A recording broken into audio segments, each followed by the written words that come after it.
tell me generally about the timeline for the new studio music. And then if you would be so kind in the second part of the answer, tell me what like a typical day for you when you're cutting tracks would be like. But first, give me the overall timeline. Sure. Well, I believe we're really, really aiming hard to put the record out in early June. I don't know if, a lot of people are aware, like fans are aware that, with the shortages come shortages with CD materials and packaging and all that stuff. So we really want, not to mention all the pre-order items that we want to have, like blanks for t-shirts and all kinds of merch items are at a serious shortage. So to try to get the rollout that we really want to have and give fans like the full spectrum of everything that has to do with the record, we're aiming for early June. Record is, went really, really well. It was just a long process this time because of the differences in COVID life versus previous life. But yeah, we're looking June, and then songs will come out in the 3-month period before that. So we're going to do 3-4 songs and really kind of give fans like a big rollout presentation for everything. Is there something that you can relate the feeling to? You've got this great new music, and we'll talk some song specifics in just a moment. You've got this great music and it's done. Like all that part of the work is done. Now you're sitting on it, waiting to sort of pull it out. Is it like giving away a great gift on Christmas that you got to wait for? Dude, it's very odd because each record comes with its own anxieties and own excitements, and it kind of always wraps into one where you're not sure how people are going to feel about it. You don't care how people are going to feel about it. You're just excited to have done it and get it out there. And with this one, it's the most relaxed I've felt. I don't know if it's a result of just enjoying the songs or having had the time that we did or whatever it is, but I would say I'm the least anxious and most just like straight up thrilled and ready to go.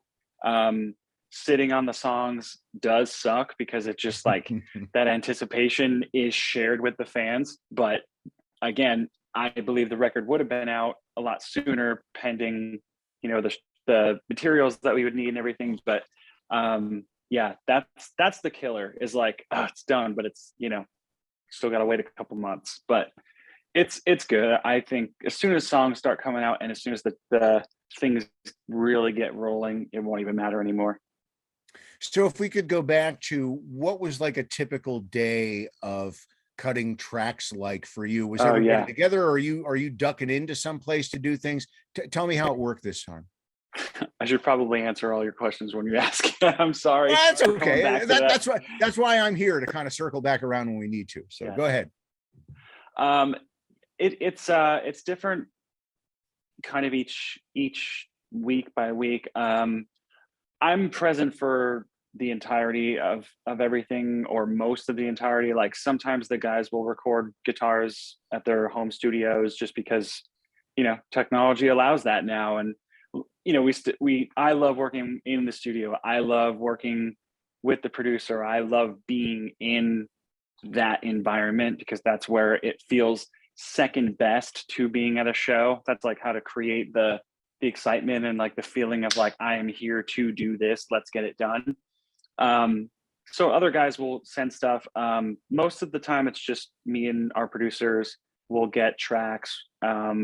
I'll finish arrangements or adding parts. We'll go through stuff and then I'll track vocals, and it's kind of just a big soup of different, every day there's a different thing that happens and it all stirs into one pot and comes out exactly like I hope to at the end. Do you find that you can lose focus if everybody's not together? Again, the technology certainly allows for it. It has since the 1980s, if you wanted to mail masters, but bands did it. But does it ever take away from, the coherence of a song or the sort of excitement level for things? For us, no. Yeah. It's actually something we've learned over the years that it is just, we love that. We focus more when it's a lesser, I don't know if the more cooks in the kitchen saying would apply here. It's not so much that. It's just that like when you get 5 or 6 friends hanging out together, not a lot gets done. It's just like, one person starts talking about something and then 4 people start paying attention. And even if 2 people are working, you got 4 guys talking about something in the background. It's just, there's that. Or then, we had studio situations where there's been moments of tension, which is healthy, I think, but moments of tension that we learned from and just found ways that work better for us. So it's actually much more efficient for us. So essentially getting a group of musicians together and all on the same track is like trying to herd cats. You, in your experience in the world, would know that more than anything, that we are some of the most irresponsible groups of people. And nobody has the same sleep schedule. Guys in our band wake up at 2 in the afternoon. Some people wake up at 8 a.m. It's not realistic. It's like trying to herd cats. You are correct. And the ironic part of all this is many people get into the music industry thinking this won't be work, it'll be fun. And then it turns out to be more fucking work than anything else in the world. Dude, it is, this record, we tried very hard to kind of gather documentary footage that shows that. I mean, it's not like we film everything all day long, and you can't really get a sense of it unless you are witnessing it or being a part of it every day. But man, it is a lot, and if for a band like us that is so hands-on with every single aspect, from merch items and what we do for pre-orders to all of the artwork to all of everything that's to do with the songs, how the label rolls it out, like every aspect of what we do flows through us. And it's a lot of work to try to get it all done, but that's what makes it so much more rewarding. And I think that that's what fans appreciate about our stuff, is that there is that personal care and personal touch, or that we, deliberately and intentionally listen to what fan feedback is and craft things around what we find that we both like together. So, yeah. I would have to imagine part of the fun when you're creating new music, and I want to get to a couple of the songs next, but as you're making these songs, you've got to be envisioning in your mind, how is this song going to be on stage? How will we perform it? What will we look like? What will I think I have a little idea of how your brain works. And I have to think that you're not just creating a song, you're creating 45 different levels of other things that relate to the song, Yes. As it's coming out. Tell me about that whole process and how it all comes out. You're very right. A lot of times we've learned the lesson of some songs that sound really good recorded don't translate live, and vice versa. So sometimes you just don't care about that. If you love the song, you do it, whatever. But I would say the majority of the material flows through the filters of, how will this go over live? What type of visuals can we build with this? The perfect example would be with this record. There's a song that we're going to release, and we know what type of content we're going to do with it. And it wasn't actually even planned in my mind ahead of time to be a song that was going to be released in a specific way with specific visuals and everything.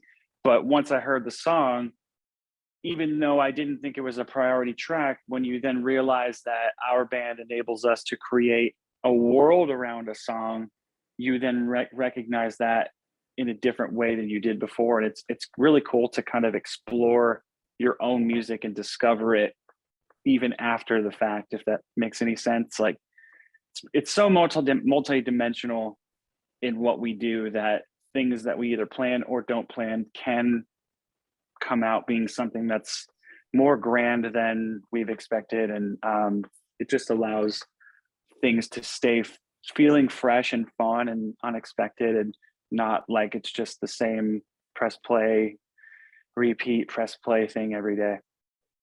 And the name of that song, by the way, is what? That song is called Cyberhex. Excellent. Yes. Well, tell me a little bit about that, because that's one of the tunes I've heard, and it's an amazing song. First, how does it relate to the rest of the record? Is there an overall sort of vibe, either sonically with the music, the instrumentation, or lyrically? I would say, though the record is not a concept record, it Yep. is the most concept-esque that we've ever done. Um, all of the songs are centered around either kind of observational thoughts and feelings of what's going on in the world, or the internal feelings about what is happening as a result of existing within that world and what you're choosing to do in it or have chosen. There's a lot of moments of reflection and thinking and looking on the past, but it's in a sense of looking back to what happened to get you to here and what's going on right now. So that's why I say it's not a concept album, because there are songs that are very personal, there are songs that are very observational, but they all do, at least in my mind, and I don't want people to have to listen to it that way. If you want to hear them separated, go for it. But to me, they all make sense in one bubble, that make it the most concept-esque for me. With Cyberhex, it's kind of recognizing the grand scheme of kind of what's going on in the world and what has gone on in the world, and realizing the things in life that you cling to the most, and what you're willing to fight for and who you're willing to fight for. And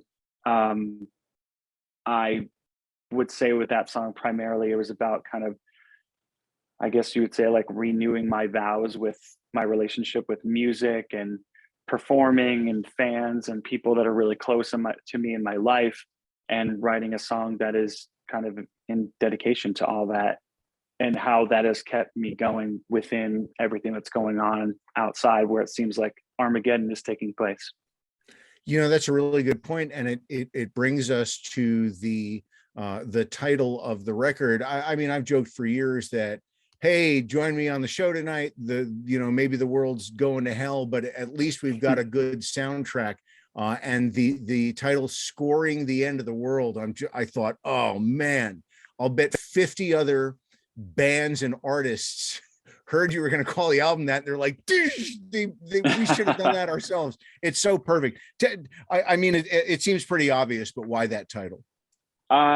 What's really wild about that is that title has been in my mind since that was the title I was working with before we actually came up with Reincarnate.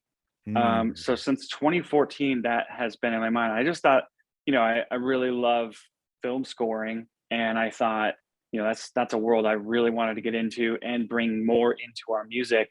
And I thought, like, soundtrack to the end of the world, could be one of our records. And I stuck with that for a while. And then I was like, what if we call it Scoring Into the World? And it ended up where Reincarnate just kind of became the better fit for where we were at with that time frame. And then I've always hung on to the title and I never used it. And then, 2020 took place and Armageddon began.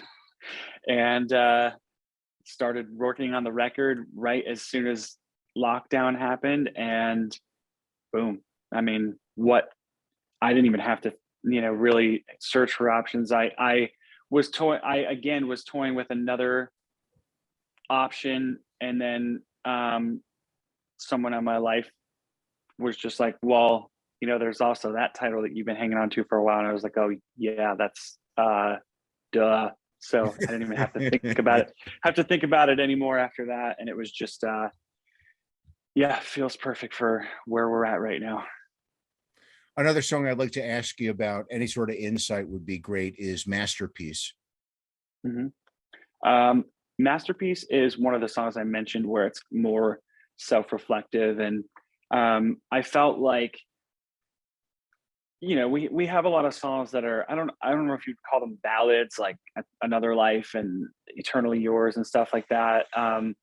But I feel like, or Voices is another one. I feel like what I recognize the most from our fans is that the hardest hitting songs are the ones that hit the deepest. The most like burning personal tracks are the ones that we connect over the most. So I, of course, wanted to make sure that it's great for me because I have I could write 1,000 songs like that because I have so many thoughts and feelings that I could put onto paper or onto, onto any form of music. And that song is just a very personal kind of staring in the mirror and talking to yourself type of song, where it's kind of just those dark moments in your life where you're consumed by feelings of regret and unable to stop fixating on mistakes and how differently you would have done things, and feeling like no matter what you do or how willing you are to change it, you can't get out of the pit that you've dug for yourself. And while it's not exactly an uplifting type of song to have, it's those songs hit me really hard. So I wanted to write songs like that, and our fans made me feel more and more comfortable to do that. And I know that they often can feel that way. So it's just a song that really is staring at yourself in the mirror, and it's just having a way to say what you want to say to yourself and or about yourself. And I think that's really therapeutic and healthy sometimes to do that. And I can't, Though occasionally self-destructive as well. yeah, but it makes for great art, don't it? I've seen Yeah. artists that have written lyrics that have been a lot like that, and then they end up, becoming a lot happier in their lives. And you can notice that the fans have an issue with that. And I think that's really dumb and not for them to say, but at the same time, you can absolutely tell that fans like when artists are a little bit more dark and brooding, which it's very interesting dynamic. But hey, at least for fans of us, you don't have to worry about that happening for me anytime soon. Chris, I'm a big Motionless in White fan. It's nice to meet you. Do you think you could suffer more for me? I think I enjoy you more when you're suffering. I don't even know what to say about that. Yeah. Don't say anything more.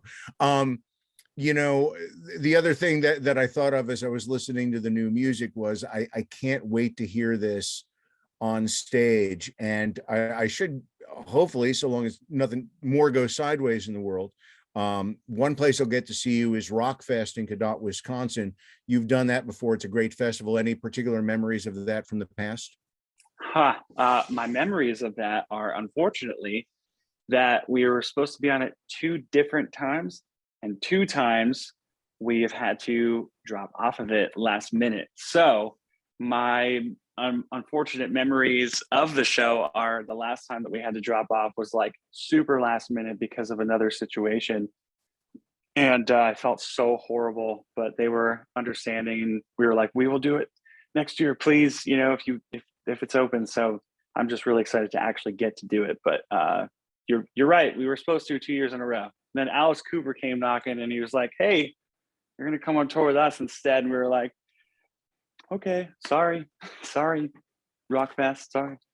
So the way I see it, then you owe everyone at Rockfest like a 4-hour set then this year. Yeah. If they want to clear the space, we'll show up. We'll do our entire discography. Are you much of a collector of stuff? Do you keep your passes? Do you keep all the band picks and what happens to all that stuff?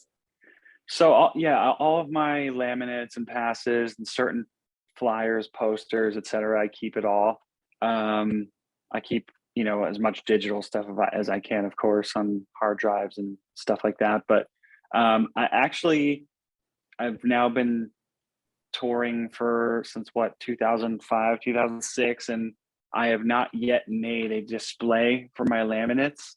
I don't even know how many I have at this point, but a massive bag of them, and I don't know what I'm waiting for, but I want to have like a big, huge display or wall, some cool creation of a way to put them up. But yes, I do collect them and other cool certain pieces of show and tour memorabilia. Yeah. I just saying this as a fan of the band, because you guys have done so many cool visual related things. It would be great to see like a coffee table book for Motionless in White with the band backdrop art and the posters and the passes and all that. I mean, whose job would it be to put that together? I suppose a lot of it would fall on your shoulders. I guess I I don't even know where you would start with something like that, but I guess just gathering what it is you'd want to put in it. So yeah, it would probably be probably be me sourcing it or asking people to source certain stuff, and then going through the layout and all the details of it. But that would be really cool. I love like collectors items like that. Doing things that feel like special or limited that only a certain amount of people have. I love that. So yeah, perhaps the coffee table book is next.